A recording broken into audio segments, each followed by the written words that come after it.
بسم اللہ الرحمن الرحیم۔ السلام علیکم ورحمۃ اللہ۔ Chief justice of Pakistan justice Yahya Afridi اتنے بڑے عہدے کے اوپر بیٹھنے کے باوجود اتنے چھوٹے سے انسان نکلے، یہ کسی نے تصور بھی نہیں کیا تھا کہ اپنی ذات کی خاطر، اپنے عہدے کی خاطر، اپنی مراد کی خاطر، اپنی گاڑیوں کی خاطر، اپنے پروٹوکول کی خاطر سپریم کورٹ آف پاکستان کی قربانی دے دیں گے، یعنی پورا کا پورا بکرا حلال کر دیں گے اپنے ایک بوٹی کی خاطر کہ مجھے چیف جسٹس آف پاکستان رہنے دیا جائے، مجھے چیف جسٹس آف پاکستان لکھا جائے، ورنہ میں یہ ترمیم نہیں ہونے دوں گا، میں اس ترمیم کو اڑا دوں گا یا میں اس ترمیم کے ہونے سے پہلے استعفیٰ دے دوں گا۔ یہ آپ شامل کریں، یہ آپ اس کو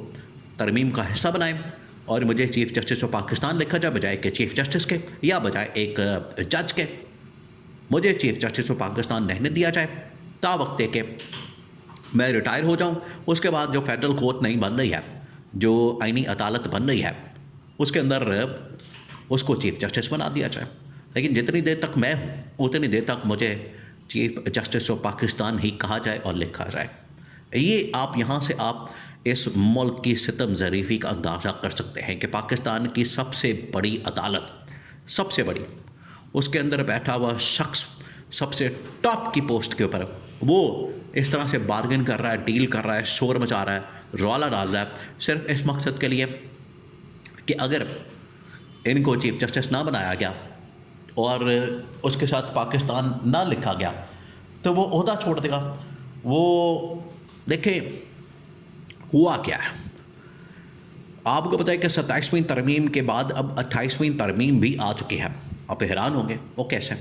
کہ 28ویں ترمیم کب آ گئی، کسی کو پتہ ہی نہیں لگا، اس کے اوپر کوئی بات ہی نہیں ہوئی۔ اصل میں 27ویں آئینی ترمیم جب سینٹ اور قومی اسمبلی سے پاس ہو گئی اس وقت سب کو خیال آیا۔ آج دیکھیں ملک کے اندر ہر ایک کو اپنی پڑی ہے۔ آپ یقین کریں، آپ ذرا امیجن کریں، آصف علی زرداری سے لے کر شہباز شریف، شہباز شریف سے لے کر نواز شریف، نواز شریف سے لے کر سپریم کورٹ آف پاکستان اور اس کے چیف جسٹس یحییٰ افریدی اور اسٹیبلشمنٹ، تمام لوگوں کو اس وقت اپنی اپنی فکر پڑی ہے، نہ عوام کی، نہ ملک کی، نہ پاکستان کی۔ اگر ان کو پڑی ہے تو اپنے عہدوں کی، اپنی وزارتوں کی، اپنے عہدوں کی، اپنی مراد کی۔ ہوا یہ ہے کہ آئین کے اندر جب تبدیلی کر دی گئی، ترمیم کر دی گئی، بعد میں بہت سارے لوگوں کو اپنا اپنا خیال آ رہا ہے، وہ تو ایک علیحدہ سیپریٹ ڈبیٹ ہے، بہت ساری چیزیں اس کے اندر ہو رہی ہیں،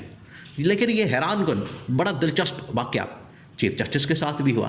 اب آپ کو بتائیں چیف جسٹس آف پاکستان سوائے پلاٹوں کے کیس یا طلاقوں کے کیس کے علاوہ کوئی کیس نہیں سن سکتا۔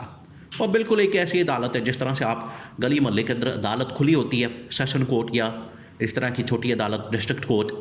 یہ بالکل اسی طریقے سے سیشن یا ڈسٹرکٹ کورٹ بن گئی ہے چیف جسٹس کی عدالت سپریم کورٹ آف پاکستان۔ یعنی اب اس کے پاس کوئی اختیار نہیں، کوئی پاور نہیں، کوئی اس کے پاس اتھارٹی نہیں، کوئی سو موٹو کا اس کے پاس اختیار نہیں، کوئی اس حوالے سے نہ وہ آئین کو ڈیفینڈ کر سکتی ہے، نہ اس کا دفاع کر سکتی ہے، نہ اس کی تشریح کر سکتی ہے، نہ اس کے اوپر رائے دے سکتی ہے، نہ اس کے اوپر فیصلہ دے سکتی ہے۔ حکومتی ریاستی معاملات تمام کے تمام اب کہاں چلے جائیں گے؟ وہ چلے جائیں گے ادھر آئینی عدالت کے اندر، کانسٹیٹیوشنل کورٹ کے اندر، اور یہ یہاں پر بیٹھ کے صرف یا تو مکھیاں ماریں گے یا پھر جو شام میں ان کے بارے میں کہا جا رہا ہے کہ پولو کھیلیں گے، اکیلے، پولو بھی اکیلے کھیلتے ہیں، چیف جسٹس بھی اکیلے، بغیر کسی اور جج کے۔ دیکھیں ان کے بارے میں اس وقت بڑی تنقید کی جا رہی اور کہا جا رہا ہے کہ مستقبل کا تو چھوڑے، تاریخ کا چھوڑے اور آگے کا چھوڑے، آگے ان کو کن الفاظ سے یاد کیا جائے گا، کن الفاظ سے ان کو نام رکھا جائے گا، کن الفاظ سے ان کے بارے میں لکھا جائے گا، وہ تو مستقبل کی بات ہے، وہ تو ابھی تاریخ کی بات ہے، آنے والے دنوں کی بات ہے۔ آج کے دن کی اگر بات کریں تو آج بھی ان کی کوئی تعریف کرنے کو تیار نہیں۔ یہاں سے آپ اندازہ کر سکتے ہیں کہ تاریخ میں ان کا حال کیا ہوگا، مستقبل میں ان کا حال کیا ہوگا، پبلک میں جائیں گے تو ان کا حال کیا ہوگا۔ یعنی آج بھی لوگ ان کے بارے میں اچھے تاثرات نہیں رکھتے۔ ہونا تو یہ چاہیے اصولاً، دیکھیں کہ عمران خان نے کہہ دیا تھا کہ پاکستان کی جو سپریم کورٹ ہے، پاکستان کی جو عدالت ہے، ہمیں اس سے بڑی امید ہے اور یہ کسی وقت بھی کوئی بھی آئین اور قانون کا ساتھ دیتے ہوئے فیصلہ کر سکتی ہے، اور اگر یہ آئین اور قانون کے ساتھ کھڑے ہو جائے تو اب ان کی حمایت کرنے کو تیار ہے، ہم ان کے ساتھ کھڑے ہونے کو تیار ہیں۔ ان کی خاطر جدوجہد کرنے کو تیار ہے، عدلیہ کی آزادی اور بحالی کے لیے تحریک چلانے کو تیار ہے، سب کچھ کرنے کو تیار ہے۔ لیکن یہ تھوڑا سا تو سٹینڈ لیں، تھوڑا سا تو اپنے پیروں پر کھڑے ہوں، تھوڑا سا تو اپنے لیے آواز اٹھائیں، تھوڑا سا تو ڈٹ جائیں، کچھ تو کریں۔ یہ تو بالکل لیٹ گئے، بالکل جا کے انہوں نے یس سر اور جی حضوری کرنا شروع کر دی، اور بالکل ہی ان لوگوں نے بے شرمی کی انتہا کر دی، اور سب کچھ اپنا ہاتھ پاؤں باندھ کے بیچ بوجھ کے انہوں نے اپنا آپ حکومت کے حوالے کر دیا۔ اور گورنمنٹ جو ہے، گورنمنٹ نے بھی ظاہری بات ہے، گورنمنٹ کو جب یہ راستہ ملے گا تو انہوں نے سپریم کورٹ پاکستان کو ایک ماتحت ادارہ بنا دیا، اور چیف جسٹس ایک ماتحت ملازم بن گیا، صرف اس وجہ سے کہ ہمیں بجلی کے یونٹ فری ملتے رہیں، ہمیں گاڑیاں فری ملتے رہیں، ان کے اندر پیٹرول فری ملتا رہے، ہمیں پروٹوکول ملتا رہے، ہمیں گھر بنگلہ فری مل جائے، دورے فری ہوتے رہیں۔ صرف اس وجہ سے آپ نے پکڑ کے سپریم کورٹ پاکستان اور ملک کی قربانی دیتی، اور پورے ملک کی قربانی دے کے، پورے بکرے کی قربانی دے کے اپنی چھوٹی سی بوٹیں نکال دی کہ میرا حصہ مجھے مل گیا، اب سب کچھ بھاڑ میں جائے۔ تو یہ سپریم کورٹ کو پاکستان سے کبھی بھی امید نہیں کی جا رہی تھی۔ اصولاً ان کو چاہیے تھا کہ یہ تمام کے تمام ججز کے ساتھ کھڑے ہوتے، جسٹس منصور علی شاہ، جسٹس اطہر من اللہ، جسٹس عائشہ ملک اور باقی تمام ججز کے ساتھ مل کر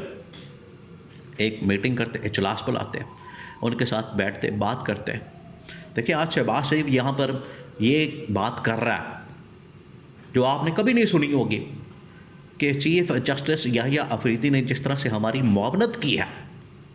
یعنی اس نے ہمارے ساتھ بڑا تعاون کیا، اس نے ہمارے ساتھ بڑا کوآپریٹ کیا، اس نے ہماری بڑی سہولت کاری کی ہے۔ تو چیف جسٹس بھی وزیر اعظم کی سہولت کاری کرتا ہے کسی ملک کے اندر۔ چیف جسٹس تو چیک اینڈ بیلنس رکھتا ہے، چیف جسٹس تو اس چیز کا خیال کرتا ہے، چیف جسٹس تو اکاؤنٹیبلٹی کرتا ہے، چیف جسٹس تو جانچ پڑتال کرتا ہے، چیف جسٹس تو سوال کرتا ہے، چیف جسٹس تو آئین کی تشریح کرتا ہے۔ اور یہاں پر شہباز شریف خود اس بات کا اعتراف کر رہا ہے کہ یحییٰ افریدی نے ہمارا بڑا ساتھ دیا، ہمارے ساتھ بڑا کوآپریٹ کیا، اور ہمیں بڑا راستہ دیا۔